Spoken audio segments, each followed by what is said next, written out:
ఏదైతే పహల్గావ్ ఘటన జరిగిందో అయితే ఇక్కడ మనకు సజ్జాద్ అహ్మద్ భట్ సంబంధించినటువంటి వాళ్ళ అమ్మగారు ఆ రోజు పర్యాటకులు ఏదైతే ఉగ్రదాడిలో గాయపడినటువంటి వాళ్ళని తన వీపు మీద పైన ఏదైతే దాదాపు 5 కిలోమీటర్ల మేర నుంచి కూడా మోసుకొని కిందికి వచ్చినటువంటి వీడియోస్ అంతా కూడా వైరల్ అయ్యాయి. వాళ్ళ మదరు ఆమె ఇక్కడ వాళ్ళ ఇంటి దగ్గరే ఉన్నాం ప్రస్తుతము. ఇక్కడ ఏదైతే పాపం తనకు హిందీ రాదు మాట్లాడడానికి కూడా, తన ఇక్కడ మాట్లాడేటటువంటి కశ్మీరీ లాంగ్వేజ్ ఎక్కువగా మాట్లాడుతుంటుంది, ఇంకా మిగతా భాష కొంత మాట్లాడుతుంటుంది, తనకు అర్థం కావట్లేదు. అందుకే తను నేను మాట్లాడనని చెప్తుంది. आपने जो आपका बेटा का खुश है? बहुत खुश है. अच्छा, क्या बोला था आपका बेटा ने? नहीं कोई बात नहीं. ఆమెకి పాపము హిందీ అర్థం అవ్వట్లేదు.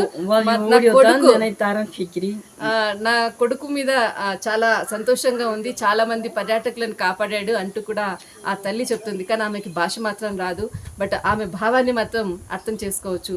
But she is very happy and मेरा बेटा के बारे में मैं बहुत खुश है, यही बोलना चाहते हैं.